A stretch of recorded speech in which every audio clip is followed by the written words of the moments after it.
Je remercie donc Vincent Rossignol de cette introduction. Je vais donc me présenter. Je m'appelle donc Yannick Lemarié. Donc je suis analyste du travail.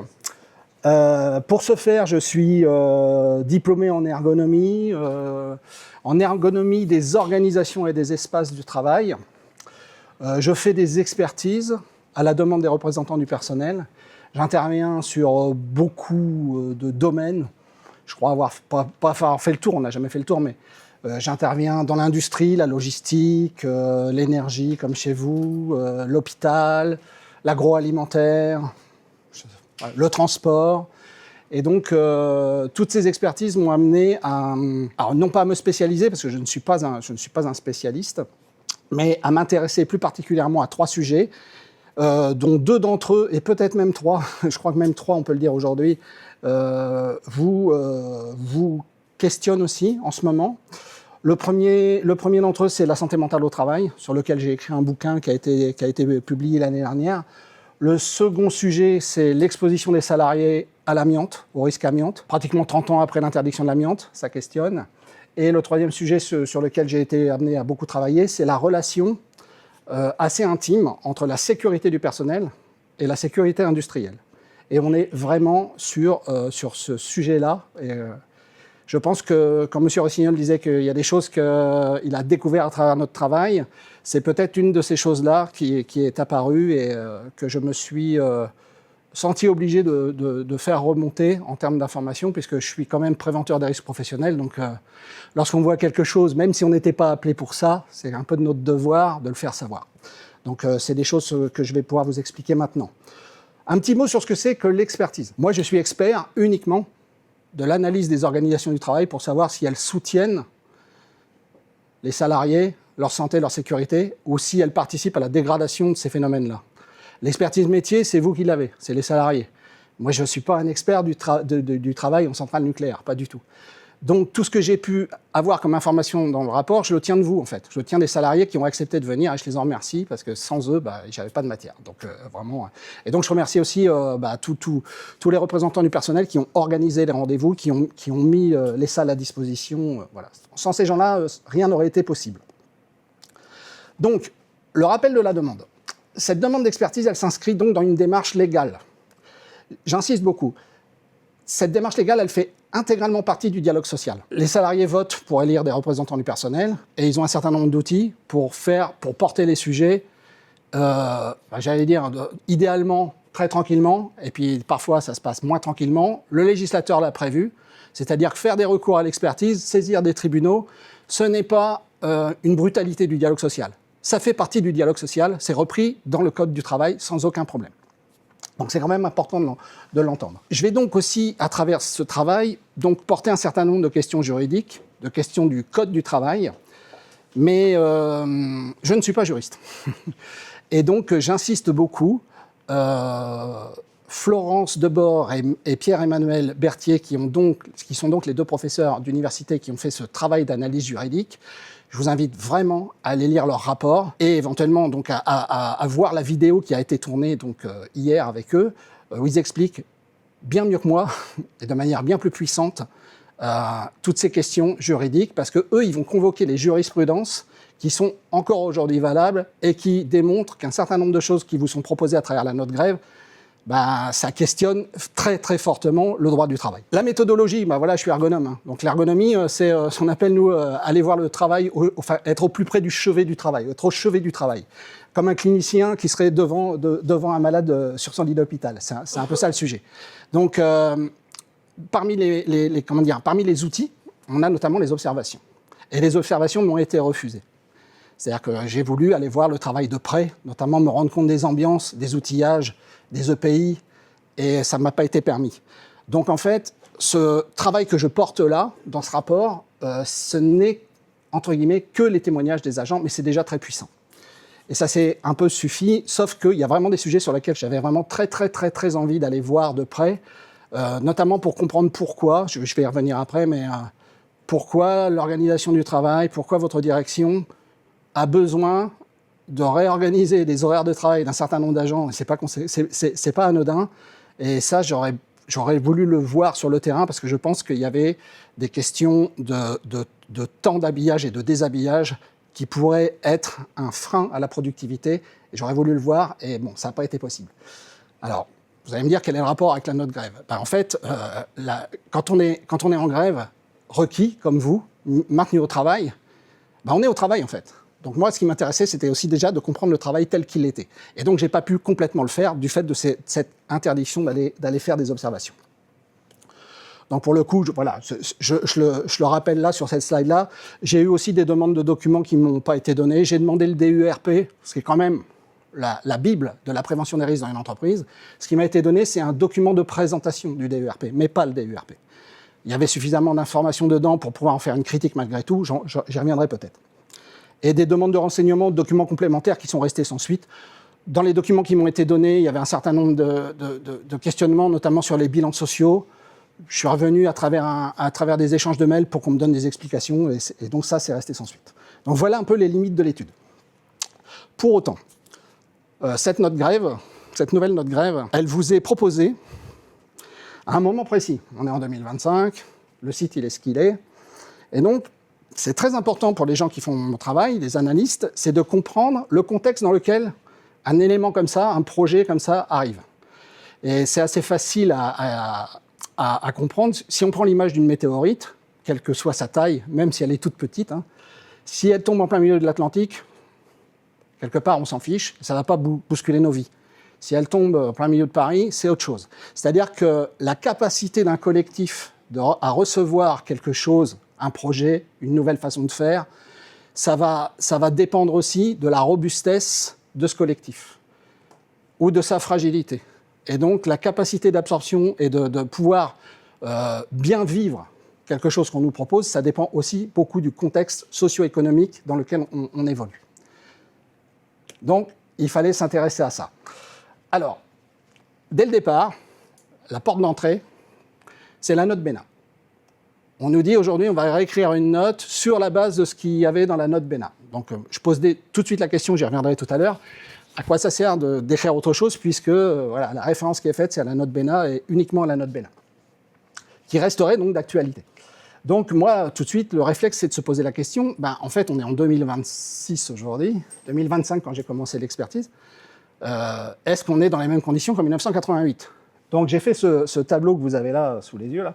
Je peux vous le commenter un peu rapidement. En fait, ce qui se passe, c'est que entre 1980, l'ouverture de la centrale, et donc la note BENA 1988 et aujourd'hui, il y a un certain nombre d'événements qui se sont passés, qui se sont produits, tant du point de vue de la manière de produire de l'électricité avec le nucléaire, que de la manière de protéger les sites. La question du terrorisme est venue impacter très fortement votre activité. Donc en rouge, ce que vous voyez en rouge ou orange, ce sont des items qui sont plus particulièrement rattachés à la sécurité du site. Donc en 91, on a la première mise en œuvre du plan Vigipirate dans le cadre de la première guerre du Golfe. Il y a eu des renforcements de sûreté autour des centrales nucléaires. Évidemment, l'attentat du 11 septembre, ça a en remis une couche. Et puis les attentats de Paris, bien évidemment, il s'est passé tout un tas de mesures complémentaires. Je pense que pour les plus anciens d'entre vous, vous n'aviez peut-être pas connu le fait d'avoir un peloton de gendarmerie en interne. Bon, voilà, cette présence-là, elle est aussi due à ça. Alors pourquoi je parle du service de protection de site ? Parce qu'ils sont complètement concernés par la nouvelle note grève, alors qu'ils ne l'étaient pas du tout du fait de la note BENA. On va y revenir. Et les autres éléments, c'est plutôt autour de la production de l'électricité nucléaire, avec évidemment un certain nombre de lignes. Ce sont tout simplement vos visites décennales qui changent le jeu, qui changent la donne, qui créent de nouveaux EP, qui créent de nouvelles maintenances, donc qui créent de nouvelles façons de travailler, qui changent la quantité de travail, l'organisation. L'accident de Fukushima, qui va créer notamment les DUS, là qu'on voit, là, les fameux diesels d'ultime secours, qui vont encore créer de nouveaux EP, et choses comme ça. Donc le travail n'a cessé de changer, le site n'a cessé de changer depuis 1988, et avec un élément important dont je vais parler tout de suite, et pour autant, on se réfère toujours, pour rémunérer les salariés grévistes maintenus en poste, à une note de 1988, comme si le monde était resté figé à ce moment-là, comme si l'activité de travail était restée la même qu'en 88, ce qui est donc évidemment pas le cas. Alors, parmi les choses qui ont changé et qui posent beaucoup de questions sur budget, c'est l'intégration de la production d'électricité par les énergies intermittentes. solaire, éolien. Ça a été une grande surprise pour moi. Ce que je vais vous dire là, ça a été vraiment une grande surprise. Je n'avais pas imaginé ça comme ça. Le nucléaire est la manière la plus principale de produire l'électricité en France, et pour autant, elle vient en régulation de l'intermittent, de l'éolien et du solaire. Elle est en support, en secours. C'est le solaire ou l'intermittent qui est prioritaire sur le réseau. Charge aux centrales nucléaires de réguler ses présences ou ses absences d'énergie. Et qu'est-ce que ça veut dire à Bugey? Parce qu'à Bugey, c'est quand même quelque chose de particulier. D'ailleurs, je pense qu'on peut passer tout de suite à la slide d'après. C'est qu'à Bugey, vous êtes sur un site où les réacteurs sont dits à grappe noire, c'est-à-dire qu'ils ont été fabriqués pour tourner à un régime de base et unique, pas pour faire de la régulation. Les barres servent principalement aux arrêts d'urgence, pas à faire de la régulation de charge. Donc la régulation de charge se fait par la chimie, par l'ajout ou le retrait de bord, hein, vous connaissez ça aussi bien que moi, mais ça veut donc dire aussi qu'on a une gestion très importante des effluents. Particularité à Bugey, la manière dont vous gérez les effluents, vous avez des équipements qui ne sont pas dédiés à chaque tranche, vous avez des équipements communs, des communs de tranche comme vous dites, et communs pour tout le site en ce qui concerne certaines bâches avant rejet. Et ces bâches, elles sont plus petites que dans certaines centrales nucléaires plus modernes. C'est-à-dire que vous, la question des effluents, en fait, c'est pratiquement tous les jours, donc y compris en grève. Donc ça, c'est important de l'entendre aussi. Et vous allez voir pourquoi après. Il y a cette question-là. On est donc sur aussi un site qui est plus dosant. Les agents disent plus sale, le médecin du travail dit plus dosant. Donc c'est aussi une particularité du travail chez vous. Ça fait encore partie de la description du contexte. Et on est sur un site où les espaces de travail et de circulation initiaux, 79, en fait, se sont vus encombrés justement par tous les appareillages qui ont été mis en place, soit à cause des VD, visites décennales, soit à cause des accidents, notamment celui de Fukushima. Je vais revenir en arrière, si vous le permettez, parce que j'ai oublié un tout petit détail quand même, qui a plus que son importance, l'accident de Tchernobyl. 26 avril 1986. Alors, l'accident de Tchernobyl, on verra qu'il a eu un impact sur la manière de produire du nucléaire à travers un retour d'expérience qui a été rédigé par l'AIEA, l'Agence internationale de l'énergie atomique, et donc qui a produit un REX que vous connaissez tous, je pense, sous le nom de l'INSAC 4. Et on va y revenir parce que c'est quelque chose c'est un peu la boîte de Pandore. C'est que quand on a ouvert ça, c'est sorti tout seul et il a fallu le traiter. Je me suis retrouvé face à un résultat, à un élément là, qui questionne beaucoup et vous allez voir pourquoi et comment. Et encore une fois, quel est le rapport avec la note grève? Vous allez voir que le rapport il est direct parce que c'est à travers ce que j'ai compris du management autour de la grève quand il y a un conflit social que je vais pouvoir vous poser des résultats en lien direct avec ce qui s'est passé justement à Tchernobyl et les enseignements qui en ont été tirés. Et qui, je ne vais pas faire durer le suspense, qui aujourd'hui, ici sur le site de Bugey, questionne du point de vue de la conformité de ce qu'on attend justement d'une centrale nucléaire vis-à-vis de ce retour d'expérience. Encore une fois, donc, les espaces de travail, je viens d'en parler. Ce site va encore évoluer avec la phase B du grand carénage. Vous avez terminé la phase A, d'après ce que j'ai compris. C'est un site qui accueille aussi une des 5 unités de la Farne. Et donc, c'est un site qui est encombré par des éléments dits temporaires permanents. C'est une expression que j'utilise moi. Mais les échafaudages. Enfin, tout le monde me parlait des échafaudages. Que je n'ai donc pas pu voir, je vous rappelle. Donc, pour conclure, c'est un site... et donc, un travail, une manière de travailler, une quantité de travail qui n'a plus rien à voir avec 1988. Évidemment que dans les éléments de contexte, il n'y a pas que les machines, il n'y a pas que le bâtiment, il y a aussi les hommes. Il y a aussi les hommes et les femmes qui travaillent. Donc, il fallait un peu... Et ça, c'est un grand classique. Quand on fait de l'expertise, on passe par ce qu'on appelle les indicateurs de santé au travail pour voir un petit peu l'état de la population et aussi mesurer en creux les résultats finalement, de la politique de prévention des risques mis en place par l'employeur. Alors, le premier truc, c'est que j'ai essayé de comprendre la relation entre la quantité d'effectifs et aussi les compétences et le travail à fournir. Et donc, c'est ce qu'on appelle la GPEC, c'est la gestion prévisionnelle des emplois et des compétences. C'est un outil qui sert à l'employeur donc à anticiper ses besoins à venir tant du point de vue de la quantité, donc le nombre de salariés, que du point de vue des compétences. Je vais avoir besoin de quoi comme métier, quelles habilitations. Si je m'interroge, moi, sur cette question, c'est qu'il y a beaucoup d'éléments que j'ai pu trouver dans les textes et aussi dans vos documents internes et aussi dans les entretiens, qui montrent qu'en fait, que le travail est vraiment en tension. Alors, c'est pas anodin. Donc, on a de très nombreux agents qui sont donc sous le coup d'un système autoportant pour la prise de congé. C'est-à-dire que si je veux un congé, il faut que je trouve quelqu'un qui soit d'accord pour me remplacer. Cette personne, pour me remplacer, elle va sacrifier un de ses repos pour venir. Je pense que je ne vous apprends rien, bien évidemment. Le problème, c'est que le Code du travail dit que normalement, les congés sont à la charge de l'employeur et pas à l'équipe de salariés qui se débrouille entre eux. C'est déjà une première preuve que, quelque part, il n'y a pas les effectifs pour remplacer pour les congés. On a aussi, pour autant, une impossibilité de prendre la majorité de ces congés. Pour un certain nombre d'entre vous, bien évidemment. Pas forcément pour tout le monde, encore une fois, je n'ai pas vu tout le monde. Mais la majorité des gens qui sont venus aux entretiens m'ont raconté ces choses-là. Que la direction n'a pas contesté, d'ailleurs, le jour de la restitution.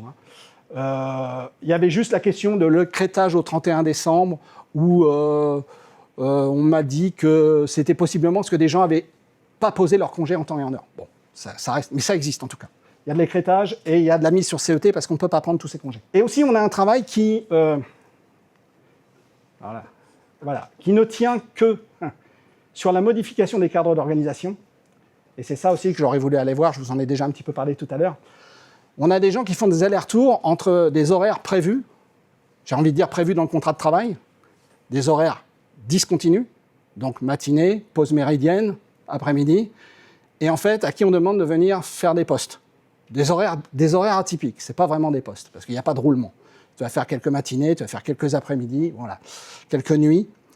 Et j'ai été très étonné d'entendre que certains agents me disent « Moi, l'année dernière, je suis normalement en horaire discontinu, et j'ai fait 160 jours de poste. » Certains m'ont dit 200. C'est-à-dire qu'en fait, le travail contractuel, tel qu'il est prévu, il ne tient plus la route.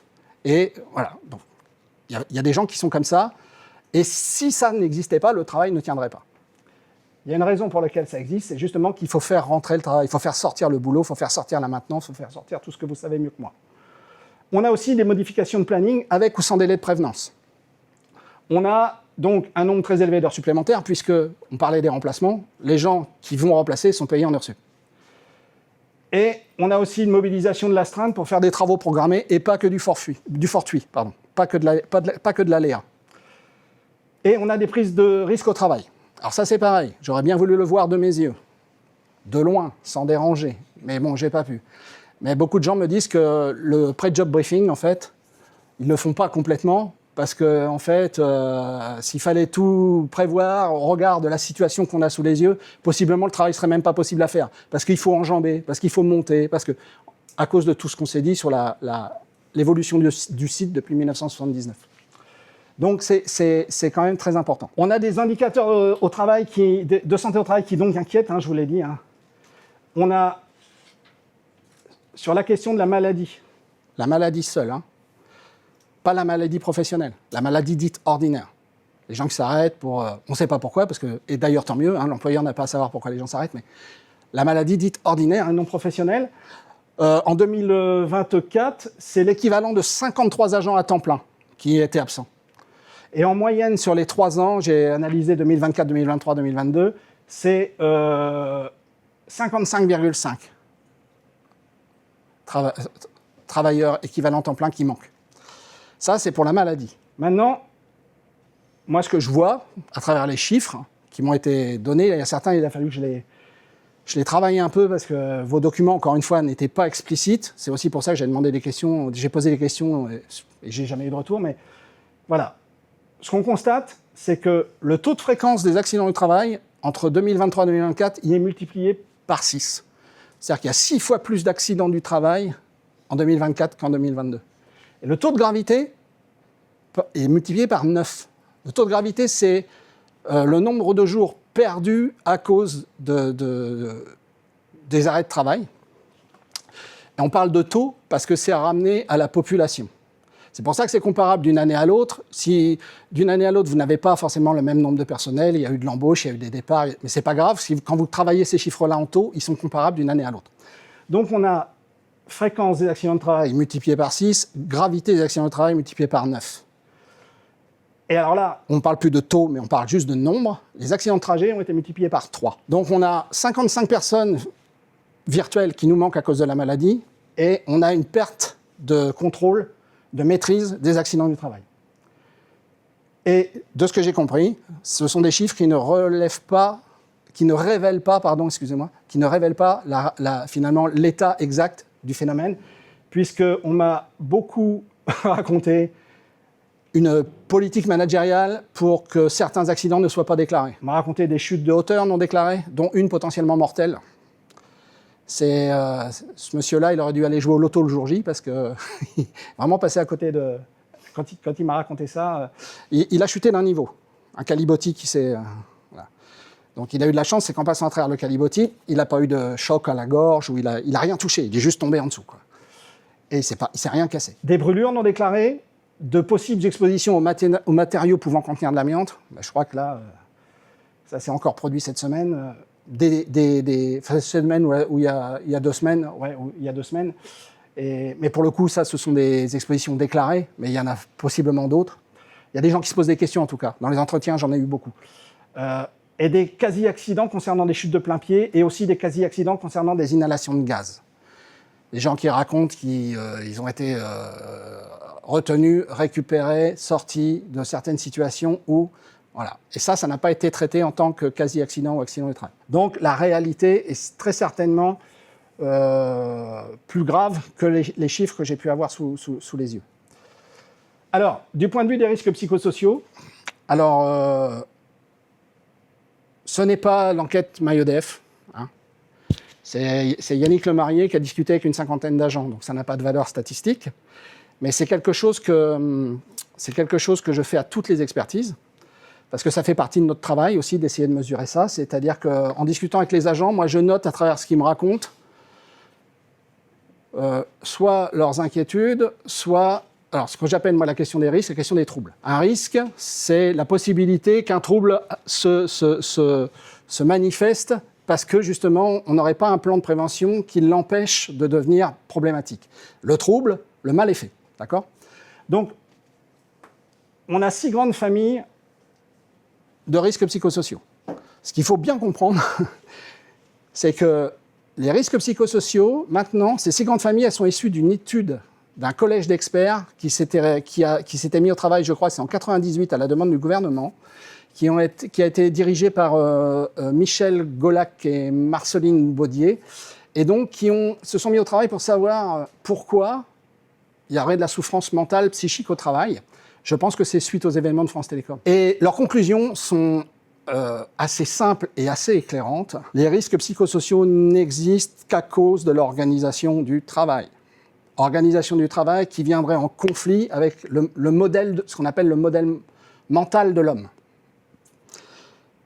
Et j'ai envie de dire, à partir de là, les choses commencent à s'éclaircir. C'est pas les gens qui se font des idées, c'est pas les gens qui sont trop petits, trop faibles, c'est pas un cas particulier. Ah oui, mais Martine, elle est en train de décompenser, mais en ce moment, elle divorce. Ça. Non, en entreprise, on entend ça. Une personnalisation du sujet, du problème. Non, le rapport de Golac et Baudier est très clair. C'est donc des organisations qui viennent cogner, donc de manière délétère, le modèle de l'homme. C'est quoi le modèle de l'homme ? On a un exemple tout simple. Hein. L'homme est un animal diurne. On n'est pas fait pour bosser la nuit. La nuit, quand on dort, il se passe des synthèses hormonales, il se passe un certain nombre de choses qui sont impossibles quand on ne dort pas. Donc, le travail de nuit est une organisation du travail qui vient percuter le modèle de l'homme. C'est juste pour comprendre ce sujet-là.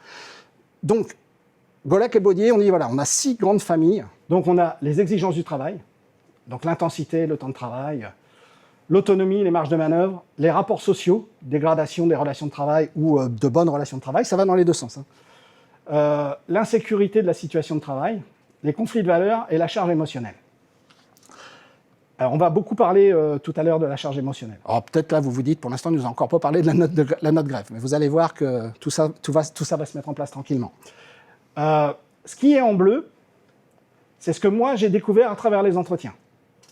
Et là, j'ai essayé de qualifier l'intensité du risque. Soit peu de gens m'en ont parlé, soit beaucoup de gens m'en ont parlé. J'ai mis une croix, deux croix ou trois croix. Et puis là, le constat de trouble. Moi, quand quelqu'un me dit quand je sors de repos, je dors pas de la nuit parce qu'il faut que j'aille reprendre le travail, c'est un trouble. D'accord ? Donc, c'est un petit peu ce que j'ai trouvé à travers les entretiens. Et vous voyez que la charge émotionnelle, c'est pas du tout neutre, puisque moi, j'ai eu des gens qui ont exprimé un sentiment d'impuissance face à certaines situations, une absence de reconnaissance professionnelle, une absence de considération, de la dissimulation de son véritable état, ce qu'on appelle avancée masquée, face à ne pas faire voir qui on est vraiment, faire joli devant un collectif, devant un hiérarchique, voilà. Et aussi la perte de confiance. Perte de confiance, c'est en soi, aux autres. Il y a les deux dans le schéma.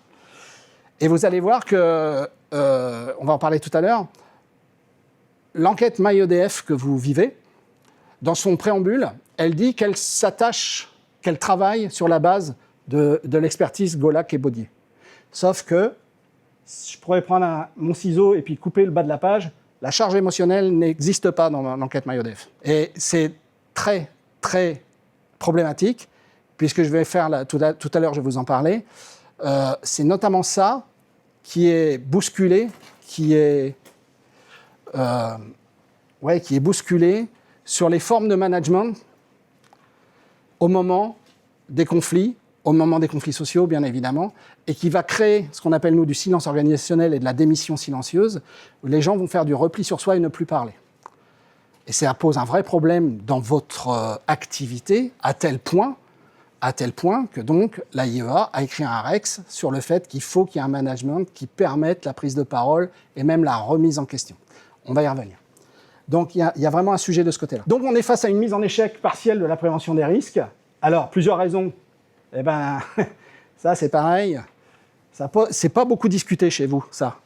Une fatigue du personnel due aux limites de la GPEC, donc qui est déjà évoquée, mais fatigue due à la collision entre la loi Aubry et l'obligation générale de prévention des risques. Lorsque vous avez des roulements qui sont créés et qui disent je travaille pendant 7 jours de suite, sur ces 7 jours-là, il y a 5 jours où je suis en horaire posté, je me rappelle plus, vous m'excuserez, c'est quand même un peu ancien, mais sur ces 7 jours-là de travail de suite, j'ai du travail posté. Et après, j'ai 5 jours de repos. Ben, en fait, ça, c'est un plan de prévention. C'est le roulement comprend, intègre le fait que j'ai besoin de me reposer de ce que je viens de vivre au travail. Et lorsque, au prétexte de la loi Aubry, qu'on convoque, puisque vous êtes en sous-effectif, on dit « Ah, mais tu sais que tu peux aller remplacer un collègue, tu peux sacrifier 2 de tes repos, dont tu n'en as plus 5, tu n'en as plus que 3, et puis tu vas aller faire des heures sup. » Alors c'est sûr que ça met du beurre dans les épinards, comme on dit. Hein. Sauf que ça vient fracasser un plan de prévention qui n'est pas neutre, puisque le CIRC, le Centre international de la recherche sur le cancer, dit que les horaires atypiques, et notamment les horaires de nuit, c'est un risque probable, justement, de cancer. Donc vous avez un plan de prévention qui est très bien construit sur très certainement la médecine du travail EDF, sur les roulements doivent être construits comme ça parce que les gars, il faut qu'ils se reposent. Et puis à côté de ça, sur le site de Bugey, je ne sais pas si ça existe ailleurs, hein, je ne connais que Bugey, mais sur le site de Bugey, on a quoi ? On a, pour aller accorder des congés, tu vas manger ce plan de prévention qui est censé t'aider à supporter ces horaires sur du long terme et que tu ne déclenches pas de maladies quand même très graves. Donc ça pose question. On a une absence de réévaluation des situations de travail. Le législateur a quand même prévu que normalement, lorsqu'il y a modification des conditions de travail, l'employeur est tenu, avant toute prise de décision sur ces questions-là, de consulter son CSE. Moi, je n'ai pas tellement vu de procès-verbal, je les ai demandés, j'en ai pas eu, donc, mais je ne sais pas s'ils existent, et je pense qu'ils n'existent pas. Je n'ai pas vu de procès-verbal de consultation du CSE, par exemple, sur la phase A de grand carénage. Pourtant, il y a eu des modifications, des structures, des nouvelles façons de faire. Je ne pense pas que les DUS, ça vienne de ça, mais je prends toujours cet exemple-là, les diesels ultime secours. Il a fallu les poser, les construire, les maintenir. Elle est où l'analyse du travail ? C'est une obligation pour l'employeur de dire à son CSE, voilà, ça va changer significativement le travail pour un grand nombre d'agents et de manière pérenne, ce sont les conditions pour qu'il y ait consultation.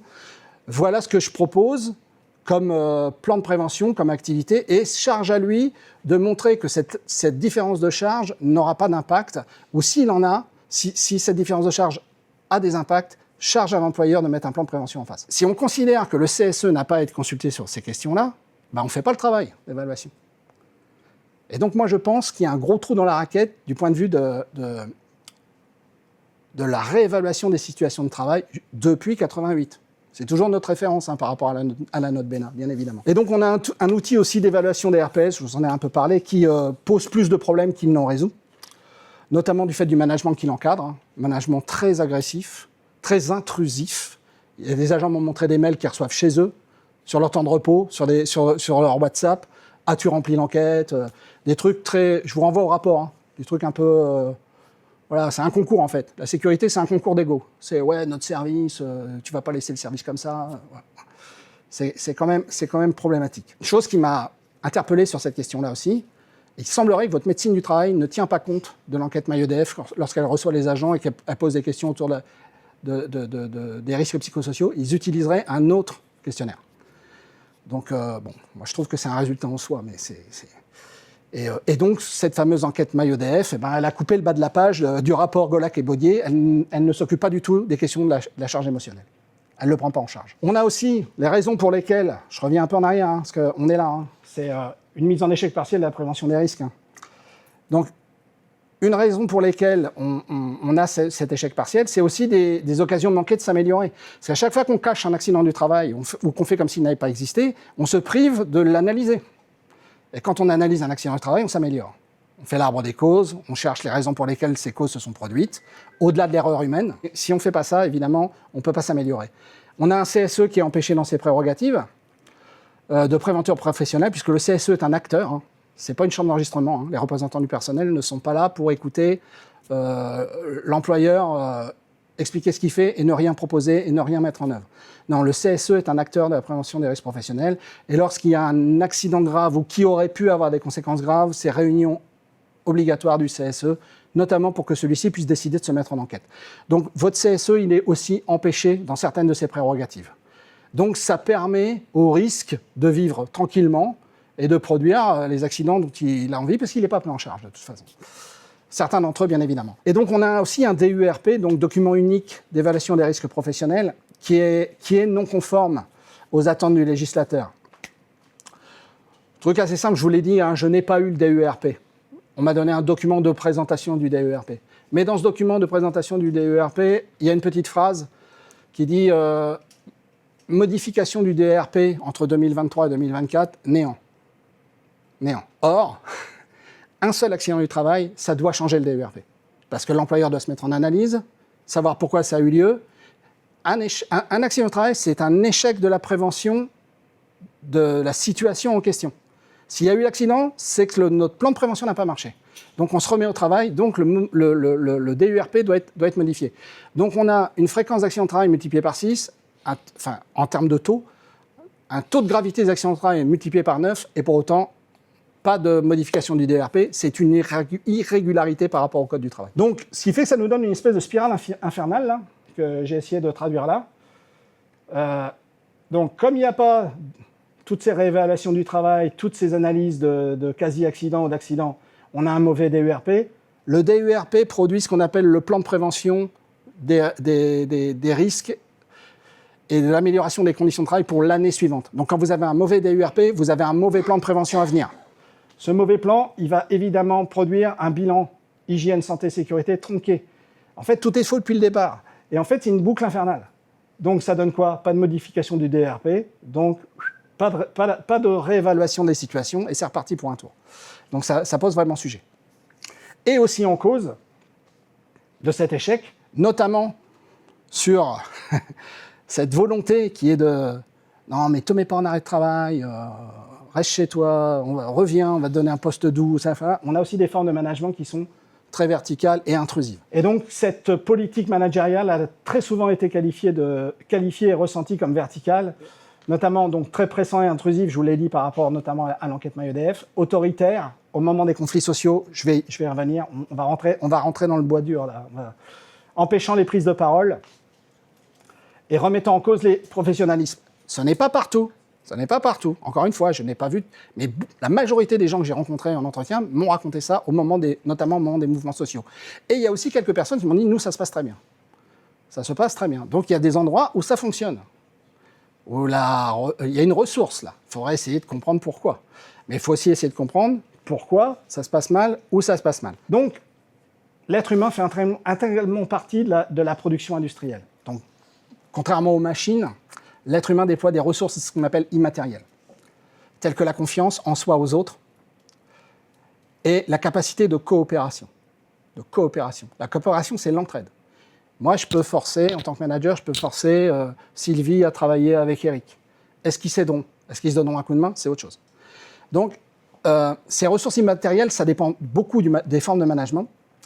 Et leur développement est un facteur, n'est-ce pas, de protection vis-à-vis des risques psychosociaux. Et les empêcher ou les tuer dans l'œuf, j'ai envie de dire, c'est un facteur d'aggravation de la santé psychique au travail. Donc, un management inapproprié, tel que celui qui nous a été décrit au moment des grèves, peut détruire ces déterminants du travail, donc, et avec des conséquences pérennes et délétères, telles que la rupture de confiance, encore une fois, en soi aux autres, la fin des coopérations, un coup d'arrêt aux montées en compétences et au professionnalisme, parce que quand on se discute plus, on partage plus. Quand on partage plus, on n'apprend rien. Donc, le repli sur soi, également appelé la démission silencieuse, les gens ne disent plus rien. Je vais un tout petit peu développer rapidement ce morceau-là. Un collectif du travail ou une organisation entière qui ne se parle plus, c'est ce qu'on appelle le silence organisationnel. À l'occasion de mouvements de grève, s'est posé la question de faire des activités à des gens. Ces activités n'étaient pas sûreté, selon les agents. Et là, on commence à se raccrocher à la note BENA. Les raisons pour lesquelles on ne paierait les gens que 20%. Et des discussions ont eu lieu avec donc des formes de management, des managers qui disaient « mais je ne te demande pas de comprendre, il faut que tu le fasses ». Donc là, on commence à dire à des gens qui sont des professionnels quand même, que leur avis, finalement, voilà, on s'en fiche un peu. Donc c'est violent à entendre. C'est violent à entendre. Et puis, ça va jusqu'à des gens qui m'ont dit « mais moi, je ne dirai plus rien ». Alors, il y a des gens qui disent « je ne dirai plus rien ». Il y en a qui m'ont dit « moi, je ne dirai plus rien », et puis je vais les regarder se planter. Donc là, vous ne fabriquez pas des pinces à linge, quand même. Il me semble qu'on est sur une industrie à risque, et comme toutes les industries à risque, ça c'est pas complètement sain. Et c'est effectivement, l'AIEA le dit à travers l'IN54, on va y revenir. Donc, cette question-là, de cette forme de management, finalement, ça va être aggravé avec la nouvelle note grève, si jamais elle s'applique définitivement. Donc, cette nouvelle note grève, c'est un acte managérial fort, donc présenté comme n'apportant rien de nouveau. Là, je remets ce que votre direction de site m'a dit. Ça n'a pas pour but d'inventer des principes nouveaux. Elle est la déclinaison des textes Structura, dont la note BENA. Alors, la note BENA de 88, elle est tellement grosse qu'elle tient dans la slide. Hein. elle est là entière. Hein. Donc, vous avez vu 4 paragraphes. Voilà. Tout agent de conduite présent à son poste, se déclarant gréviste et participant d'un mouvement qui conduit au cours de ce poste de travail à s'écarter du programme de production établi et transmis par le dispatching, effectue de manière défectueuse son contrat de travail. En conséquence qu'il assure des tâches de maintien de la sûreté et de la sécurité des installations, il recevra pendant ce poste 20% de son salaire. Donc c'est très clair. S'il n'y a pas de baisse de charge, il n'y a pas de baisse de salaire. Et cette note ne s'adresse qu'aux gens de la conduite de la centrale. Uniquement. Je pense que vous allez peut-être, pour les plus anciens, convoquer vos mémoires et peut-être réaliser que vous avez fait certaines grèves avec pas de baisse de charge et pour autant que 20% de salaire, quand vous étiez maintenu. Ça pose une question. La nouvelle note grève, elle va servir finalement à graver dans le marbre ces irrégularités qui existent depuis longtemps. Parce qu'en fait, la nouvelle note grève, on va y venir, elle va proposer que c'est 20% qui est baisse de charge ou pas baisse de charge. Donc c'est pas du tout la même chose que ce qui est écrit là, en fait. Hein. D'ailleurs, on peut se poser la question. Si la nouvelle note grève, ce serait la même chose que ça, si c'était la même chose que ça, excusez-moi. Cette note BENA, elle fait 4 paragraphes, elle a 11 lignes. La nouvelle note grève, elle fait 17 pages, elle a 9 chapitres, 23 articles. Donc, il y a bien une raison. Premier point, la nouvelle note grève, elle est lacunaire. Alors, pourquoi elle est lacunaire? Sur le caractère lacunaire de la note, il faudrait que vous alliez lire le rapport de Pierre-Emmanuel Berthier et de Florence Debord, parce que dans la question de la réquisition des salariés au travail, l'employeur, s'il a le droit de le faire, il est sous le contrôle du juge qui vérifie que c'est justifié et proportionné. Justifié, est-ce qu'on a vraiment besoin de ça? En clair, le service minimum qu'on demande à faire, est-ce qu'on en a vraiment besoin? S'il n'y a pas besoin de service minimum, il n'y a pas besoin de requérir les gens. On ferme la boîte, c'est tout. Et proportionné, c'est est-ce que on ne demande pas trop aux agents à ce moment-là? Est-ce qu'il n'y a pas une autre solution? Et donc, il faut faire la démonstration qu'il n'y ait pas d'autre solution. Donc, vous, en ce qui concerne le service minimum qui vous est demandé lorsqu'il y a grève, service minimum qui est la seule raison pour laquelle on a le droit de maintenir du personnel en poste. La seule raison. Donc, le service minimum qui vous est demandé, c'est la sûreté, la sécurité des installations, des biens et des personnes. Ce n'est pas de produire du mégawatt, c'est pas de faire des maintenances qui étaient prévues depuis longtemps, mais on n'a pas annulé le prestataire qui est arrivé. C'est pas de faire des EP d'appareillage qui sont pas forcément de la sûreté, de la sécurité. Non, c'est pas ça. Et c'est en ça où, aujourd'hui, lorsque les techniciens d'exploitation me racontent qu'ils font les rondes exactement de la même façon aujourd'hui, quand il y a grève ou quand il n'y a pas grève, alors qu'à une époque, justement, à l'époque de la note BENA, les rondes n'existaient pas sous ce format-là, c'était même pas des rondes de relevé, c'était juste de la vérification visuelle, d'appareillage, évidemment essentiel, moins nombreux d'ailleurs à l'époque, et donc aujourd'hui, c'est pas du tout ça.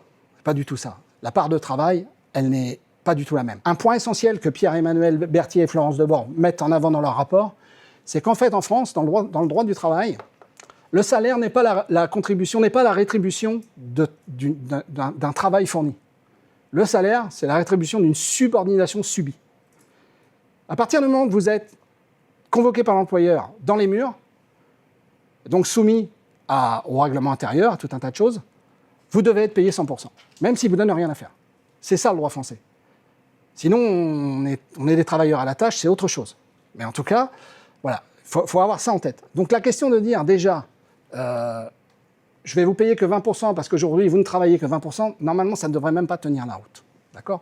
Mais en plus, ça ne tient plus, même si ça c'était OK, entre 88 et 2026, ça ne tient plus du tout la route. Mais alors plus du tout, sur la quantité de travail et les activités. Parmi les éléments sans explication, ben voilà.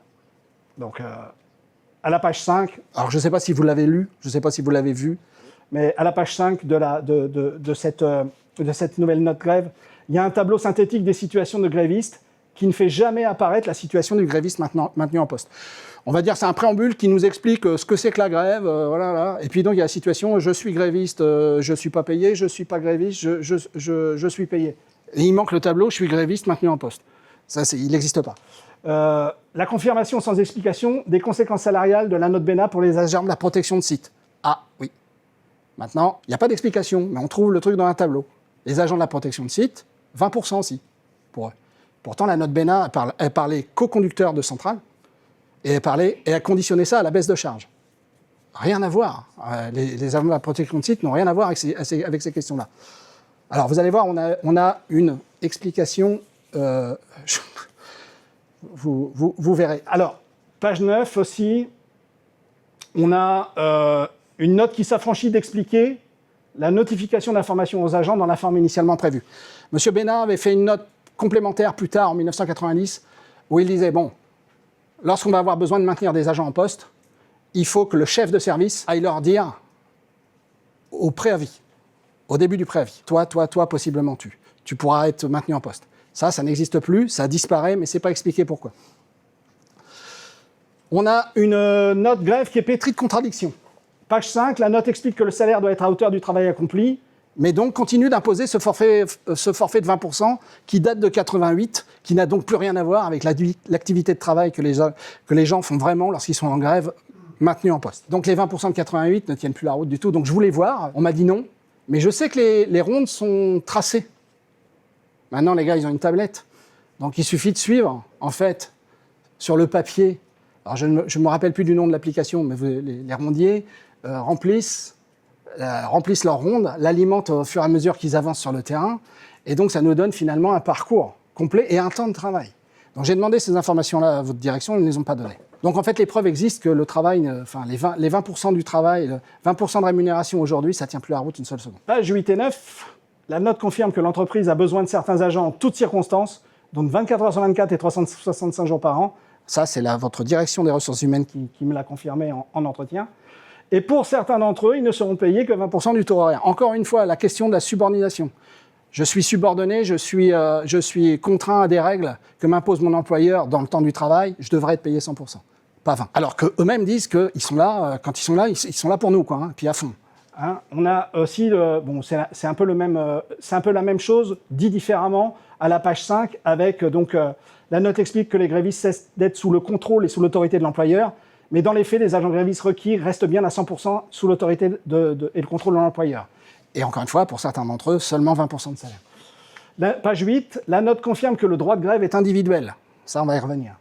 Mais elle exige des agents grévistes qu'ils démarrent tous leur grève en même temps. Donc, une contradiction. C'est individuel, mais vous allez être obligé de le faire collectivement. Bon.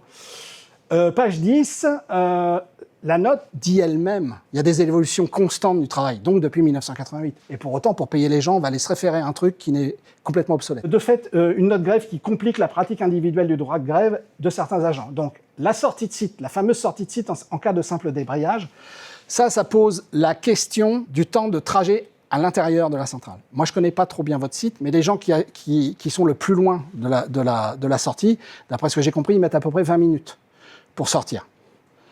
Ce temps de déplacement, c'est du temps de travail, hein. C'est du temps de travail effectif. Vous êtes soumis à des obligations de l'employeur. Si vous faites l'andouille, vous pouvez avoir des sanctions. Donc, vous êtes subordonné, c'est du temps de travail effectif.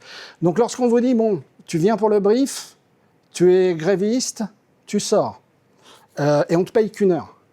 Ben non, on va te payer une heure plus le temps de trajet. Une heure à partir du moment que j'arrive au brief, et puis le temps de trajet, voilà. Donc, quand vous faites, si vous avez envie, ou si vous vouliez faire qu'une heure ou deux de grève, en fait, en disant que je fais qu'une heure de grève, dans les faits, vous pourriez être absent presque 2 heures. Parce que l'heure de grève, elle devrait commencer au portique, non pas quand vous sortez du brief.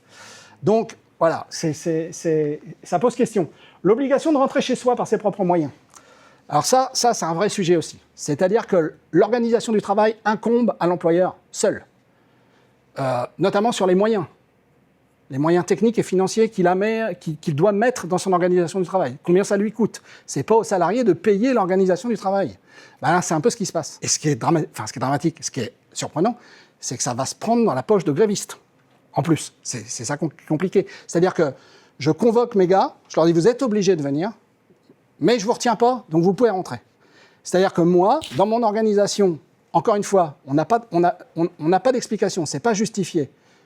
On demande aux gens de venir, donc on ne sait pas pourquoi. Mais en tout cas, c'est une convocation. Si vous ne faisiez pas ça, vous pourriez être sanctionné. Et lorsqu'on vous dit, eh bien, on n'a pas besoin de toi, on ne vous paye pas le retour. C'est-à-dire que vous prenez la moitié, vous prenez à votre compte, dans vos deniers, financièrement, la moitié de l'organisation de cette phase du travail.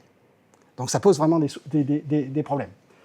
La question de l'exclusion de certains agents grévistes du droit de vote. Alors ça, c'est pareil. C'est formidable. Les plus anciens m'ont raconté, et c'est repris dans certaines notes de direction, que avant, le mot d'ordre, l'action de grève, par exemple une baisse de charge, faisait partie intégrante du préavis en fait. Et qu'au moment du brief, si la majorité des gars étaient grévistes, le mot d'ordre s'imposait de fait à la hiérarchie. Il n'y avait pas de vote en plus pour le mot d'ordre. Aujourd'hui, dans la nouvelle note grève, qu'est-ce qui nous est dit? Vous venez, on fait le brief, qui est donc gréviste ou non.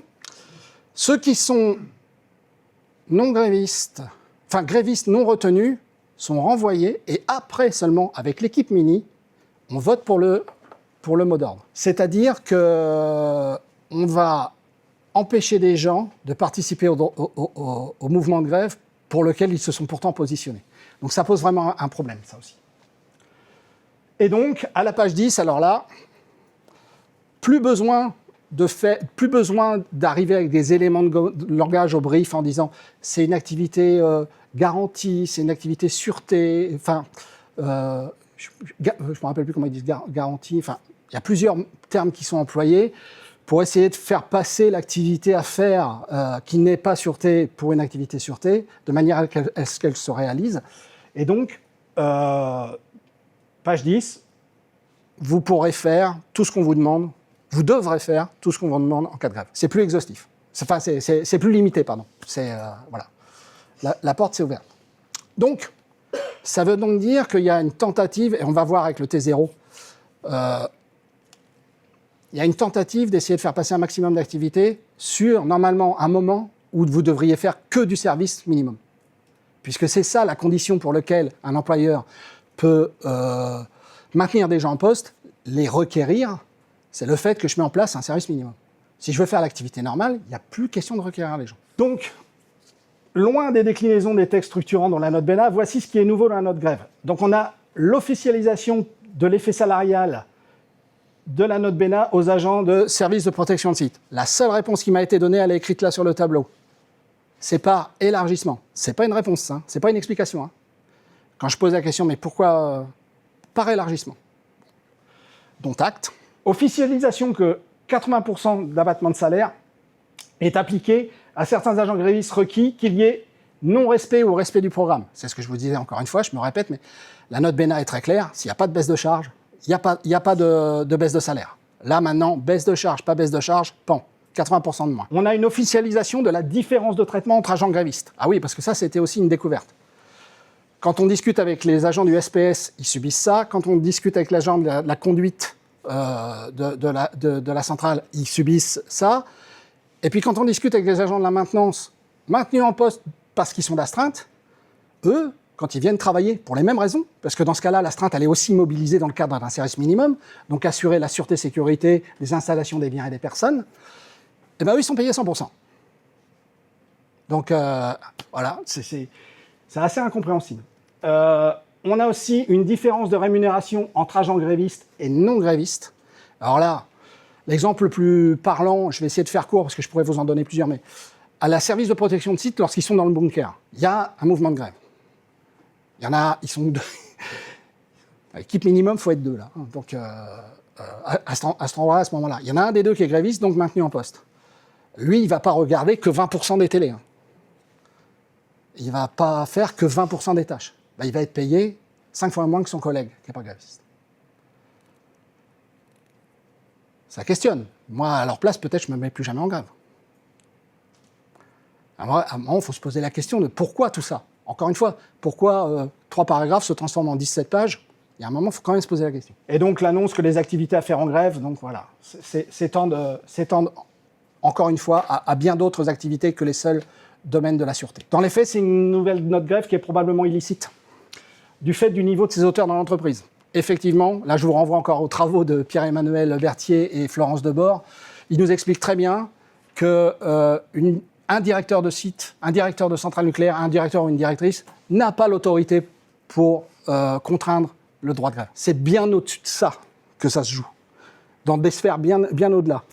Donc il y a cette question-là. L'absence de consultation du CSE, Vincent Rossignol en a parlé, donc notamment à cause de 2 éléments, parce que cette note relève du règlement intérieur, elle reprend un certain nombre de sanctions si jamais les gens ne s'y plient pas. Donc ça, c'est du règlement intérieur, il n'y a aucun problème. Et donc, elle modifie considérablement les conditions de travail au moment où on fait la grève, pour tous et de manière pérenne. C'est pas un truc on ne le fait pas que sur ce préavis, puis on reviendra à d'autres pratiques plus tard. Non. L'idée, c'est que ça se fera tout le temps, et donc pour tout le monde, au moment d'un préavis de grève. Donc ces 2 éléments-là font que ça aurait dû être consultation du CSE. Les jurisprudences sont très claires. Un salarié ne saurait être sanctionné par l'employeur s'il n'applique pas quelque chose d'un règlement intérieur qui n'a pas été présenté en consultation au CSE. Donc elle est finalement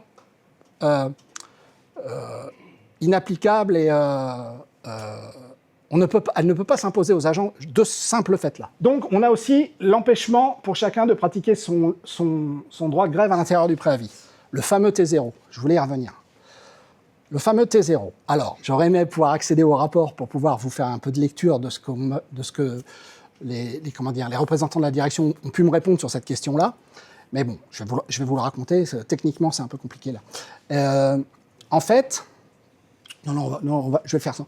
En fait, l'entretien avait duré un peu longtemps et on a fini par me dire mais c'est pas facile pour le manager aussi de pouvoir prévoir les activités si on est sur une grève tournante comme ça. Donc c'est pour empêcher la grève tournante et c'est pour permettre au manager d'organiser le travail.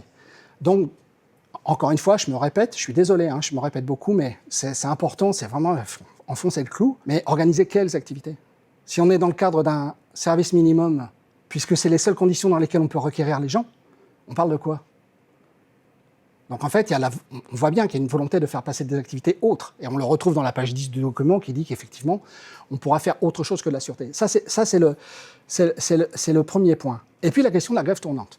En fait, la grève tournante, ça n'existe pas au niveau des individus. Là aussi, j'aurais pu vous... Si vous avez l'occasion de voir le rapport, c'est à la page 78. Je mets le code d'article du travail qui pose la question, qui explique ce que c'est qu'une grève tournante et donc pourquoi c'est interdit.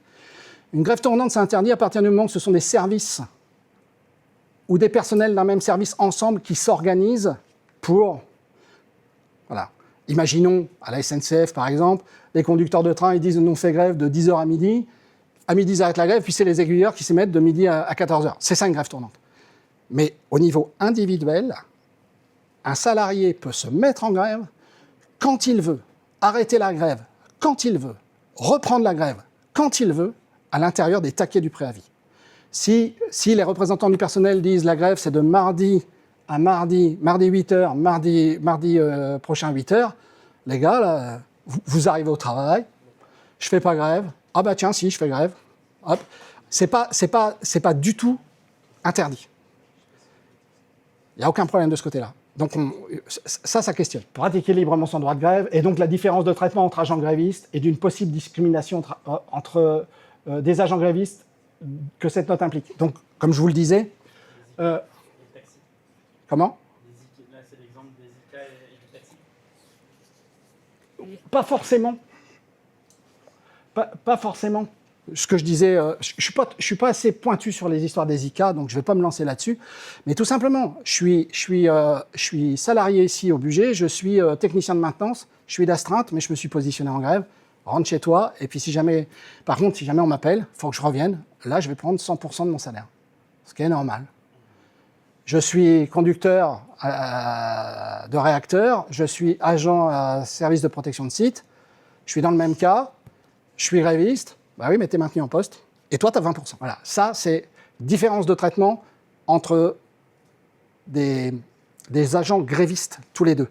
Et on a cette fameuse possible discrimination pour fait de grève entre des agents grévistes et non grévistes. Encore une fois, mon exemple à la service de protection de site, tous les deux, ils sont là à vérifier les écrans, à vérifier, voilà, il y a une trentaine de télé, il y a 200 caméras, il n'y en a pas un qui en regarde que 14 et puis l'autre qui regarde les autres, c'est pas vrai. Pour autant, il y en a un des deux qui va être payé que 20%, donc 5 fois moins que l'autre. La seule raison apparente, je dis apparente, il y en a peut-être d'autres, mais on ne nous l'a pas expliqué. La seule raison apparente, c'est qu'il y en a un qui fait grève et pas l'autre. Donc ça, c'est interdit. C'est interdit dans le droit français. Donc oui, cette note invente bien des principes nouveaux, et non, ce n'est pas la simple déclinaison des textes structurants dans la note Bénin. Alors, en plus des risques identifiés pour les agents, on peut aussi avoir des risques pour la performance économique. Alors, c'est un grand mot, performance économique. En clair, c'est ce que je vous disais tout à l'heure, j'en ai déjà un petit peu parlé, il y a un collectif d'agents qui m'a dit, mais pour que les délais d'arrêt de tranche soient respectés, on ferme les yeux sur beaucoup de choses. Donc si les agents, en réaction de cette note, qui est très restrictive, qui impose des choses sans aucune souplesse, se mettent eux aussi à faire une application rigoriste des règles du travail, il se peut que le travail s'arrête de lui-même. Il y a cette possibilité-là qui n'est pas anodine. On a aussi donc les fameux risques identifiés pour la sécurité industrielle du fait de certaines réponses managériales au questionnement légitime des agents pendant la grève. Ce que je vous disais tout à l'heure, toutes ces empoignades qui ont eu lieu au moment de certains préavis de grève, est-ce que c'est de la sûreté, est-ce que ce n'en est pas ça, et le fait qu'on fasse comprendre aux gens que leur avis compte peu ou plus, je ne sais pas comment le dire, les gens se replient sur soi, arrêtent de parler, donc c'est ce qu'on appelle nous la construction d'un silence organisationnel. Pourquoi? C'est-à-dire que le silence est construit par l'organisation, par la forme de management. D'accord? Et les gens rentrent donc ce qu'on appelle donc dans la démission silencieuse. Ils se taisent. Donc évidemment que le facteur humain, il est décisif dans un accident éventuel.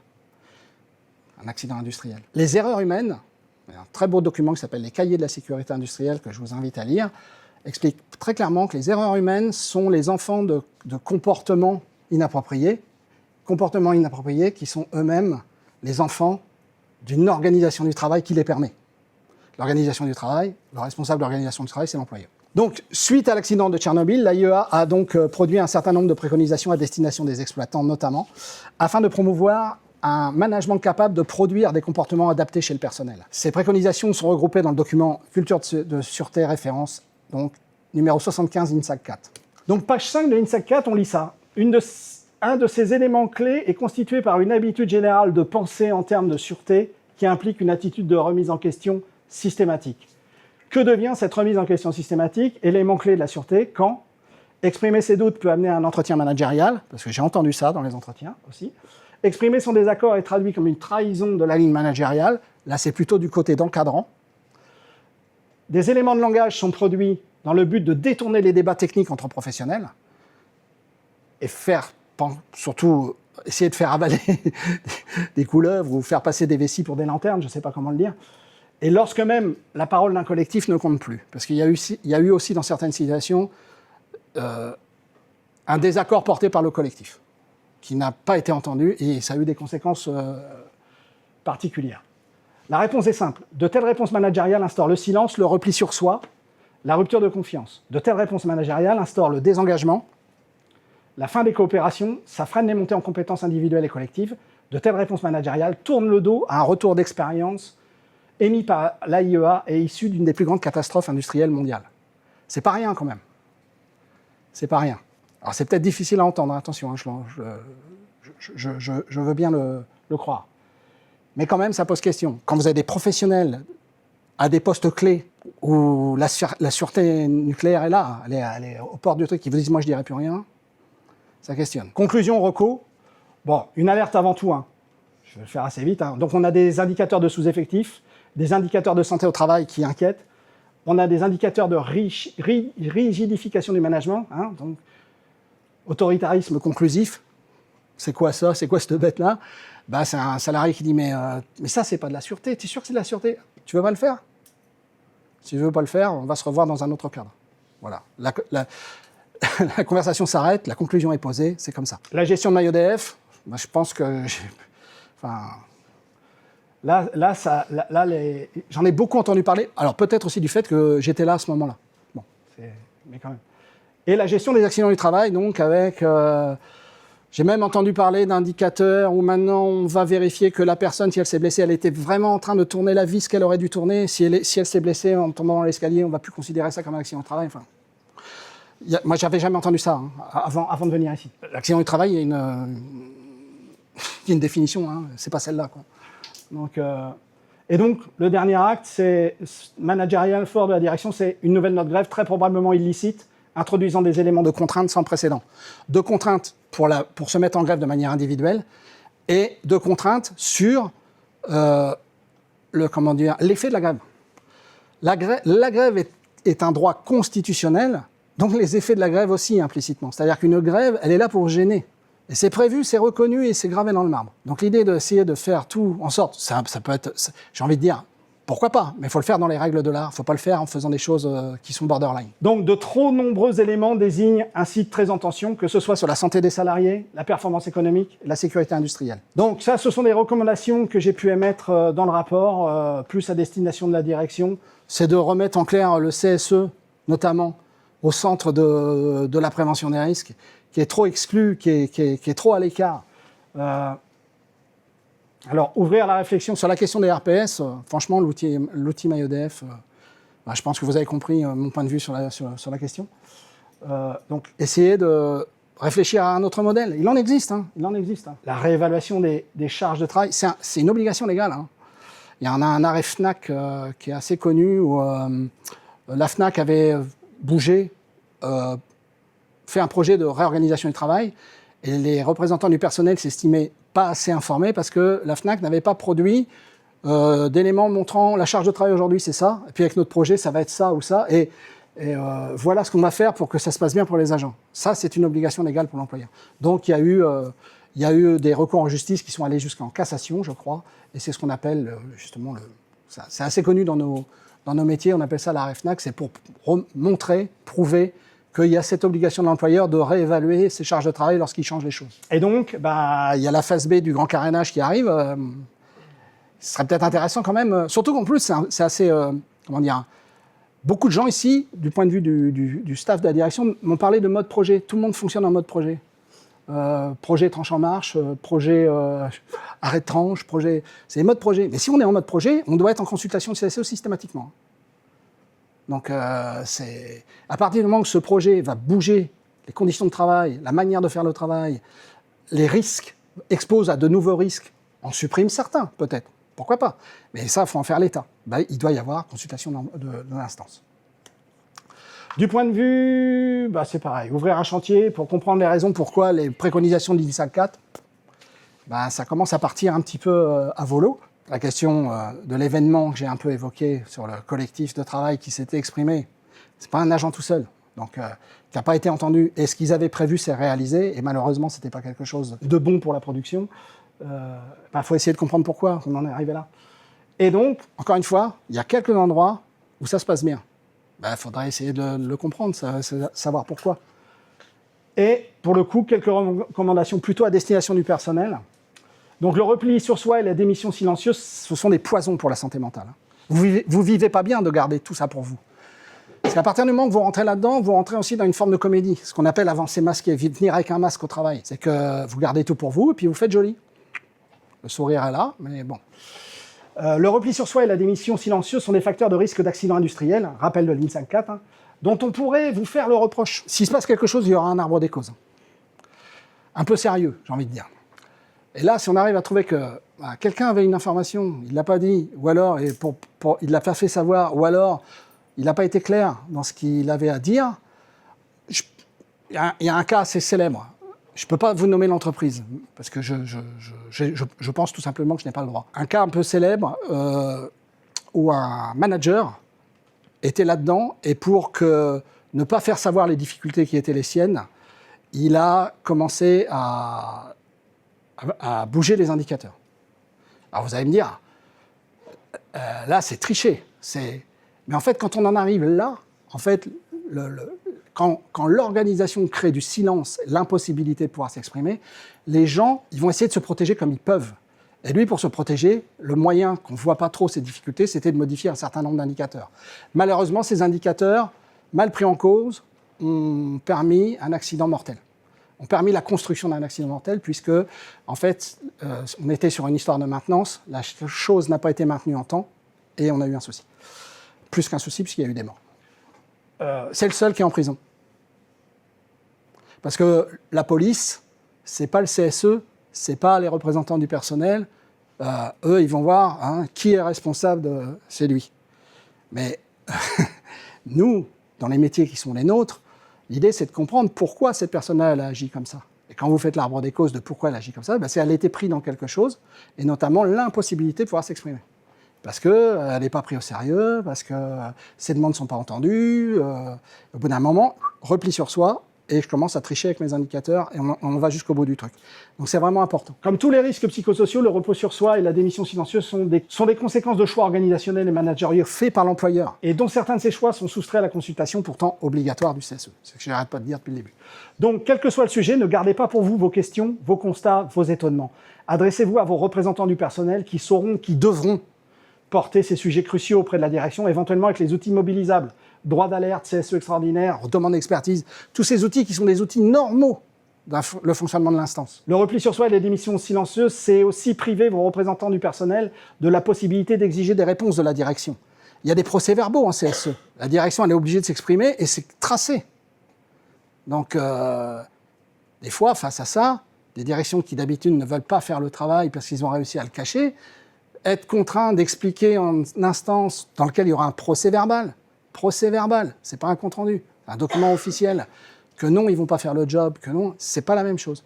Donc, mais les représentants du personnel, pour porter ces sujets-là, encore faut-il qu'ils les connaissent. Donc, il faut le faire savoir. Donc, vous exprimer auprès d'eux, tel que le législateur le prévoit, c'est d'abord vous soulager vous-même, puis aider le collectif de travail, et enfin consolider la sécurité industrielle. Je vous remercie. Je suis désolé, j'ai peut-être été un peu long, mais voilà. J'avais tout ça à vous dire.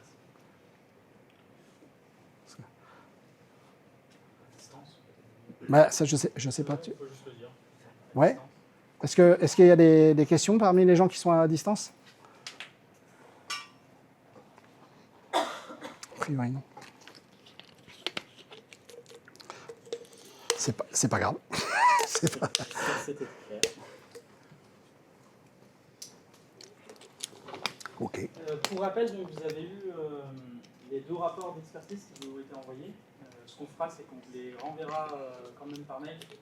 Bon, dans tous les mails que vous avez pu recevoir, ça peut être passé un peu à la trappe. Donc c'est avec la boîte mail du CSE que vous recevrez ces 2 documents. Et puis dans tous les cas, on vous tiendra informé des suites, en tout cas déjà sur la partie judiciaire, et éventuellement des décisions qui pourraient être prises dans les prochains mois.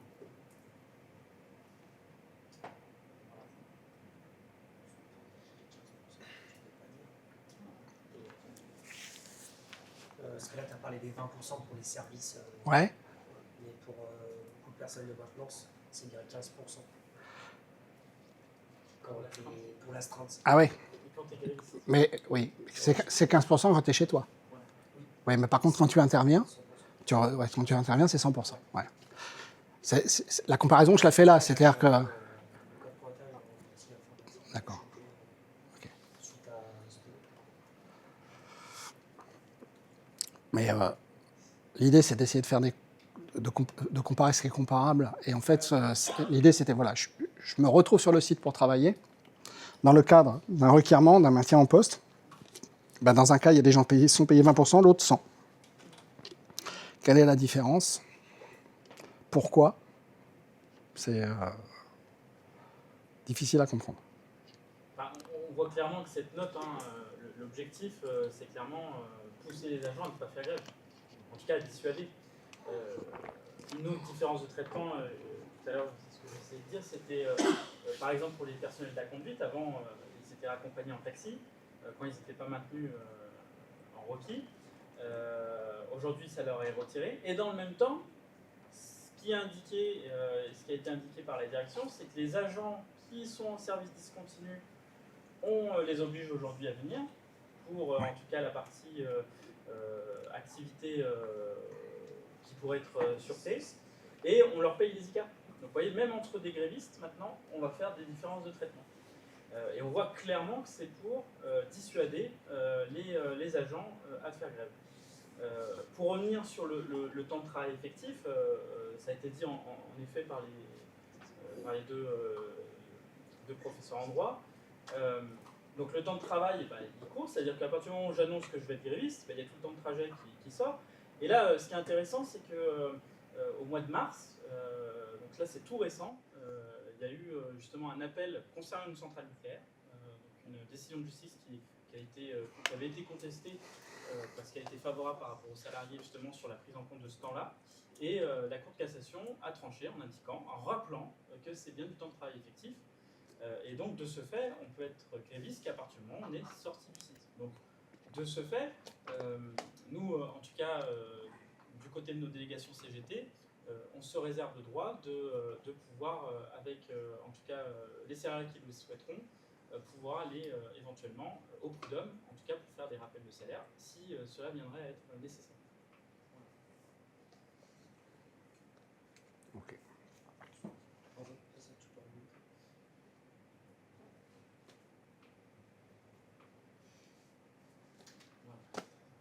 On n'a rien à rajouter.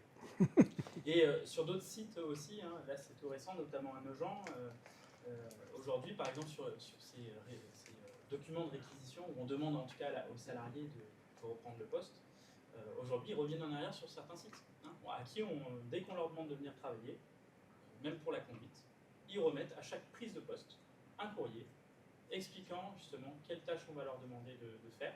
D'accord. Ça c'est ce qu'ils ont permis de obtenir. Donc on voit clairement que finalement, nous, notre direction locale, parce que c'est bien une note locale, a volontairement, en tout cas, pris la décision de rigidifier les pratiques.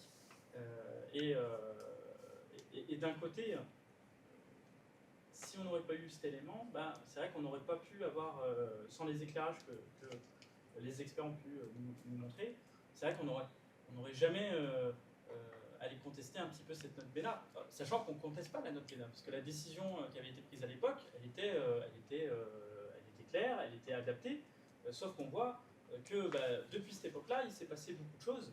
Et ça, c'est complètement légitime à remettre en question et à réinterroger. Et on voit que finalement, grâce à en tout cas ces expertises, on va pouvoir commencer à réinterroger ces éléments. D'autant plus que maintenant, aujourd'hui, on a des éléments quand même probants et explicatifs, même d'ailleurs appuyés indirectement par la direction, qui permettent de dire que le monde d'aujourd'hui n'est plus du tout le monde d'hier. Et ce qui est intéressant, ce qui m'a surpris au début, que je suis arrivé évidemment, j'avais entendu parler de la note BENA, mais je ne savais pas ce que c'était, quoi. Et je l'ai relu plusieurs fois avant de me dire, mais j'ai rien compris en fait. Je comprends mal ou il se passe quelque chose qui est pas conforme. Et c'est plutôt la deuxième solution qui s'est révélée, c'est que vraiment la note BENA, elle dit bien que s'il n'y a pas de baisse de charge, il n'y a pas de baisse de salaire. Et pour le coup, quand je vois apparaître dans la nouvelle note le fait que maintenant, et je me dis, mais est-ce que c'est pas une façon pour la direction aujourd'hui, finalement, d'officialiser une pratique, j'ose pas dire illégale, parce que je ne suis pas juriste, je ne voudrais pas mettre le mauvais qualificatif sur l'objet que je suis en train de décrire, mais une pratique illicite qui était donc de payer 5 fois moins les gens, même quand il n'y avait pas baisse de charge. Et puis, bon, voilà, puis, avec ça, voilà, tout le monde part en grève en même temps, enfin, tout ce qu'on a décrit là, qui sont vraiment des contraintes importantes. La sortie de site, qui va aller passer 1 heure sur le parking en pleine nuit, évidemment que ça incite à pas faire grève. Enfin, ça pose d'autres questions d'ailleurs, mais bon. Qu'est-ce qu'on fait de nuit sur ce parking? Il y a encore des choses à creuser, je pense, effectivement. Mais donc, l'étude a eu ses limites, comme je vous l'ai expliqué. On n'a vraiment pas pu voir tout ce que je voulais voir, malheureusement. Mais bon, il y a suffisamment de résultats. Clairement, la direction n'a pas joué le jeu. Après, rien d'étonnant, à partir du moment où déjà avec les éléments aujourd'hui qui ont pu être quand même étudiés, on voit qu'il y a plein de choses qui sont anormales dedans. Donc, aller étudier, quantifier la charge de travail, c'est un petit peu ce qu'on vous demandait, en tout cas pour certains services, il y a quelques années, d'essayer de quantifier cette charge de travail. Et bien là, on a des personnes extérieures qui viendraient en tout cas à étudier, à vraiment observer ces éléments, à les écrire, et après, comme ça a été dit, à les tracer sous des PV, des machins. C'est-à-dire que ça serait très compliqué à la direction après de contester ça. Alors qu'aujourd'hui, on reste sur un flou, un petit flou. Ils espèrent, j'ai pas de doute là-dessus, que éventuellement les juges pourraient se dire oh là c'est du nucléaire, c'est compliqué, etc. Et d'où pourquoi nous on a voulu se muscler avec des expertises pour pouvoir justement démontrer ce que les gens vivent. Et que d'ailleurs ça a pu être démontré avec la remise en cause un petit peu de l'ISAC 4, qu'on apprend tous d'ailleurs quand on arrive dans le nucléaire à re-questionner, à réinterroger. Je vous passe l'ancienne direction qui était très dure, qui a conduit à des situations quand même très compliquées, si ce n'est à questionner en termes de sûreté certaines pratiques, qui avaient été dénoncées d'ailleurs sur une procédure de risque grave. Et tous ces éléments, en tout cas aujourd'hui, nous on doit se les approprier, on doit essayer d'aller un peu plus loin. Et je vous invite vraiment pour les prochaines grèves, parce qu'aujourd'hui, la note, de toute façon, elle est applicable. Alors, même si ça a été dit par les deux professeurs en droit, en théorie, s'il y aurait une sanction disciplinaire, en théorie, cette note, en tout cas, pourrait être peut-être balayée. Nous, en tout cas, comme organisation syndicale, on ne va pas prendre le risque de demander à un agent de ne pas appliquer la note. Elle est toujours en vigueur. On va attendre les décisions de justice qui devraient tomber. En tout cas, on espère cette année. Mais par contre, tracer. Parce qu'en fait, c'est ça qui nous a manqué, c'est tracer la charge de travail, tracer ce qu'on vous demande, de façon précise les activités. Alors je sais que c'est fastidieux, c'est compliqué, mais je vous assure que nous, avec ces éléments-là, même en plus de ça, s'il y a besoin d'aller au prud'homme pour vous faire payer vos activités, et ben en plus de ça, ça peut amoindrir l'impact de la grève. Et puis, d'un côté, en plus de ça, on vous fait travailler, on doit vous payer. Et d'ailleurs, dans beaucoup de services, c'est la règle. On vous fait travailler, notamment en période d'astreinte, vous êtes payé à 100%. Donc, ce qui est anormal, c'est qu'on ne vous paye pas quand vous travaillez à 100%. Et ça, par contre, on a besoin de le quantifier. Il faut le tracer quelque part, parce qu'aujourd'hui, c'est très compliqué pour nous en tout cas de faire ressortir ces éléments de façon vraiment factuelle. Et ensuite à présenter notamment en justice, si nécessaire. Je crois qu'il y a possiblement trois... Je parle spécifiquement du service de conduite et notamment des techniciens d'exploitation. Ça doit être assez facile de montrer que les rondes d'aujourd'hui ne sont pas ce qu'on appelle les rondes papier d'avant, où c'était juste un papier A4 avec une dizaine de trucs à vérifier, et puis voilà. Et qui donc, ça peut mettre 1h30, 2 heures, voire 3 heures. Il semblerait qu'il y ait certaines rondes. Alors évidemment, il faut que la grève tombe au moment où il y a cette ronde-là, mais indépendamment de ça, il y a voilà, les rondes sont assez longues à faire. Les EP. Maintenant, il y a certains EP, comme on disait, voilà, les EP à faire. Et la troisième activité que j'avais en tête, je l'ai déjà perdue, c'est dommage.